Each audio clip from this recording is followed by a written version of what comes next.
नमस्कार साथियों, मेरा नाम केदार कौशल और आप हैं मेरे साथ management of principles of management topic को डिस्कस करने के लिए। और इस टॉपिक में हम लोग डिस्कस करेंगे फर्स्ट प्रिंसिपल्स ऑफ मैनेजमेंट्स, जिसका नाम है डिवीजन ऑफ वर्क। इसके पहले वीडियो में हम लोग सीखे थे 14 प्रिंसिपल्स ऑफ मैनेजमेंट्स का लिस्ट हम लोग देखे थे, और एक एक करके हम लोग 1 बाय 1 हर वीडियो के माध्यम से सीखेंगे कि प्रिंसिपल्स ऑफ मैनेजमेंट्स क्या होता है। तो इसमें हम लोग सीखेंगे कि डिवीजन ऑफ वर्क ये क्या है और ये इसका अर्थ क्या हुआ, इसका क्या मीनिंग हुआ, क्या है ये, कौन सा प्रिंसिपल्स ऑफ मैनेजमेंट से। तो डिवीजन ऑफ वर्क में क्या होता है, इसका प्रिंसिपल्स मैनेजमेंट्स के लिए क्या गाइडेंस है कि जितने वर्क है ऑर्गेनाइजेशन में, the whole work should be divided into a small part and each part should be assigned to a particular person.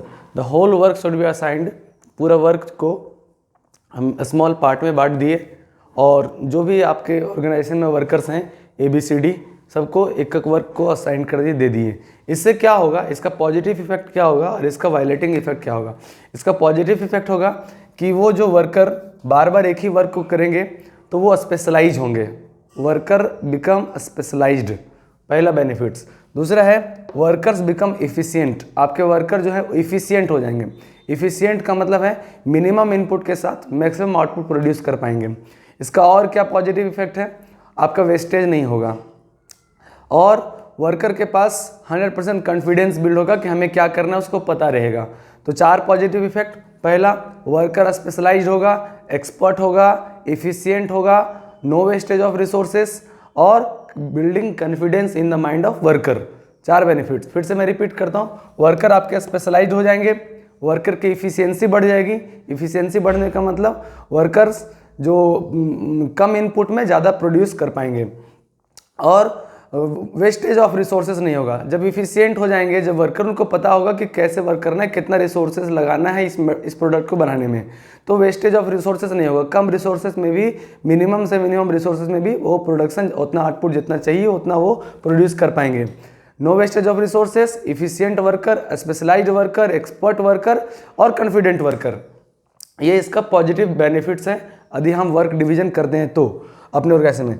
यदि ऐसा नहीं करते हैं, यदि हम अपने ऑर्गेनाइजेशन में वर्क डिवीजन नहीं करते हैं, तो इसका नेगेटिव इफेक्ट्स, इसका वायलेटिंग इफेक्ट, इसको वायलेट यदि करेंगे, इस रूल को नहीं फॉलो करेंगे, इस गाइडेंस को यदि मैनेजमेंट नहीं फॉलो करेंगे, तो इसका वायलेटिंग इफेक्ट क्या होगा, तो इसका वायलेटिंग इफेक्ट होगा no specialisation of workers.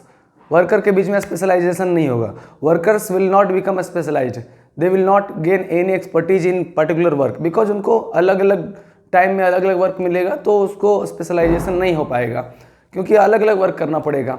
Repetition नहीं है, रिपीटेशन से, प्रैक्टिस से ना लोग परफेक्ट बनते हैं। तो उनको एक ही काम करने का प्रैक्टिस नहीं, उनको अलग अलग काम करने दिया जाएगा, रोज़ नया काम करने दिया जाएगा। जिससे क्या होगा, वो स्पेशलाइज नहीं हो पाएंगे, वो परफेक्ट नहीं बन पाएंगे, तो हम स्पेशलाइजेशन का बेनिफिट नहीं हो पाएगा, वर्कर एक्सपर्ट नहीं हो पाएंगे, इनएफिशिएंट हो जाएंगे वर्कर। इनएफिशिएंट का मतलब वो वर्क तो करेंगे बट प्रॉपर वे में नहीं कर पाएंगे, ज़्यादा इनपुट लेंगे, ज़्यादा रिसोर्सेस यूज करेंगे और वर्क कर पाएंगे। वेस्टेज ऑफ रिसोर्सेज, इससे क्या होगा, जब ज़्यादा रिसोर्सेज का यूटिलाइजेशन होगा तो रिसोर्सेज का वेस्टेज भी होगा, और वर्कर जो है इनकॉन्फिडेंट हो जाएंगे, उनके अंदर आत्मविश्वास कम होगा, उनको पता ही नहीं रहेगा कि अगली बार कौन सा वर्क मिलने वाला है। तो यदि इस प्रकार से हम लोग वर्क डिवीजन करते हैं अपने ऑर्गेनाइजेशन में, तो ये पॉजिटिव इफेक्ट है और ये इसका वायलेटिंग इफेक्ट्स है। हमको सभी के ऑर्गेनाइजेशन में, हमें अपने ऑर्गेनाइजेशन में वर्क डिवीजन करना चाहिए। तो आप समझे कि वर्क डिवीजन का क्या बेनिफिट्स है और क्या इसका डिसएडवांटेज है, क्या इसका एडवांटेज है।